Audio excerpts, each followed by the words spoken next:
Hey guys, how's life and welcome back to the channel. Now last night was Misfits 12 and what a card it was. Perhaps one of the best cards so far. We had knockout after knockout. This is a good round for her. After knockout. Able to just crouch down and get below him.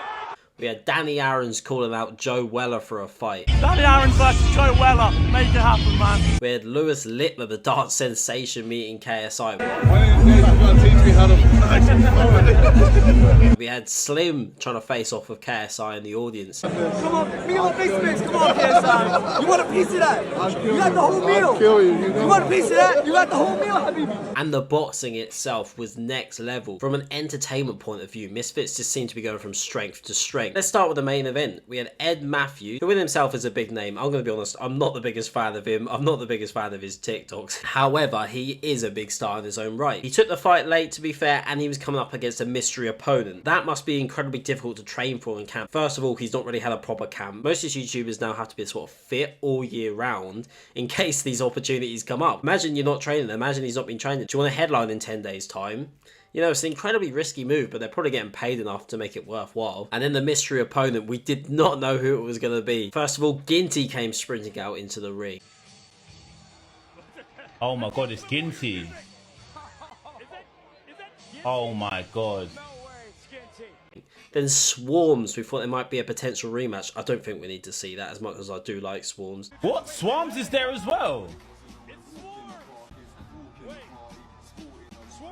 Nah, they messing with us, bro. Who is it? B Dave then came out and you're thinking, is this going to be a tag team? What's happening here? B Dave. I knew it. In terms of entertainment, Misfits, you smashed it. Misfits, you have smashed it in terms of entertainment. It's not B Dave either, man. And then finally they played Pineda's music. I have no idea what's going on. There ain't no way, bro. There's no way it's Pineda, bro. Maybe it is.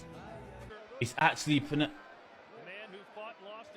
I'm going to be honest with you, and you guys maybe disagree with me, let me know in the comments down below, but it was a little bit underwhelming. I think we all kind of like Pineda because of what happened, like him taking the fight late, KSI doing the 2 fights in one night. I think people forget that he is actually a pro boxer, even though at the times he seems like he's on the level of most of these YouTubers, really. But for him to be the mystery opponent, I think was a bit of a letdown for most people. We were hoping sort of for a big name. There was rumours going around over who it could be. Maybe Jay Swindler, maybe Anything Gibbs return. But in the end, it being Pineda, they've already done this with him before. And the first time the hype was there, but the second time, I don't know, they feel like they're rehashing that idea. However, I must say that the fight did not disappoint. We had one of the weirdest knockouts that we've had in the scene.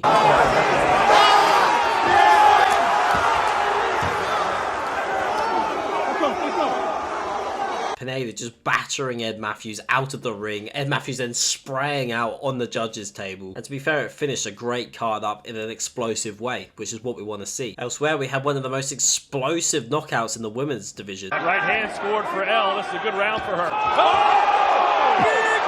Normally in the women's division, they don't have the power or the technique to knock each other out, so it just ends up in a bit of a scrap, a bit of a brawl. But Elle Brooke is definitely one of the best boxers in that scene, and she landed a devastating knockout on AJ Bunker. We also had not Logan Paul, who, my god, I didn't realise how much he doesn't look like Logan Paul. It's hilarious, but he got absolutely battered instantly. KSI just could not believe his eyes with that one. Get some beef here tonight.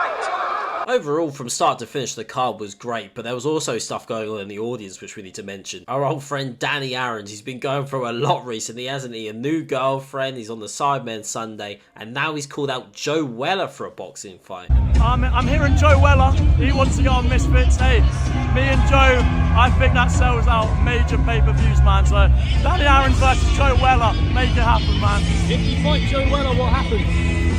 I like Joe Weller, man. I like Joe, but let's be fair. I got this coming for him, all right? And I reckon, depends how long the fight is. I want 6 rounds. I knock him out in 5. I think AARONS really does want to fight on Misfits. He's been going back and forth with people on Twitter, now calling out Joe Weller. And we know Joe Weller wants to get back in the scene. I think my worry for that would be that AARONS doesn't have the experience that Joe Weller does. Joe Weller's obviously been in the ring. I feel like Joe Weller's probably in better shape. He's been doing boxing training for a while now. And realistically, we do want that Joe Weller Bazinga fight. I do want to see that. For whatever reason, if the money's not right, with other contracts not being signed. But in terms of getting back in the ring, that Joe Weller might see that as a bit of an easy fight. But also, they're both quite big in the the scene, that's definitely headline worthy fight, that one. A lot of people, when they saw that call out, were like, Danny AARONS, he's humbling. He's probably on cloud 9 right now and he's bringing back to earth. But who knows? The way he's been training, like, you know, he's lost lots and lots of weight. If you watch a video from a few years ago, it's mind blowing, really. It's gone under the radar, that transformation. So we'll have to see. That is one that I would love to see. We also had Luke Littler, the darts champion, come out, can meet KSI. It's mad to think, I know everyone says he's 16. Oh, well, let's do it.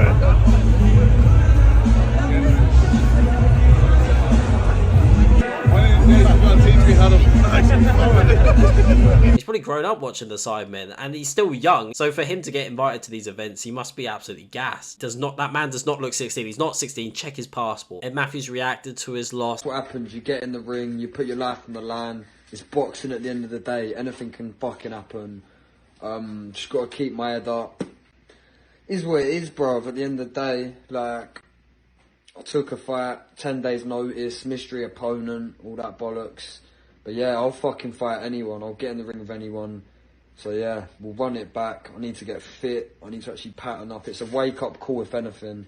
I'm going to have one zoot, and that's it. Sweet. You made a couple of valid points of saying, you know, I took this late, you know, I didn't know who my opponent was. I think that's fair enough. It's incredibly risky. There was a point where KSI said he was the mystery opponent in the press conference, and Ed Matthews looked so scared like he was going to sprint off. It's all right, whatever, I'll take it. And I love that mentality, so... Well, I think it's time to let them know who it is. It's me, guys. I'm fighting. And are you ready? The nightmare has returned. Nah, it's not me. I'm kidding. But it might be. It might be. And to be fair, I don't blame him. KSI is levels above. KSI and Slim faced off outside the ring. Come on, me on Misfits. Come on, KSI. You want a piece of that? You got the whole meal. I'll kill you. You want a piece of that? You got the whole meal, Habibi. Habibi, KSI. Come on. KSI. KSI. I tried, yeah. I tried.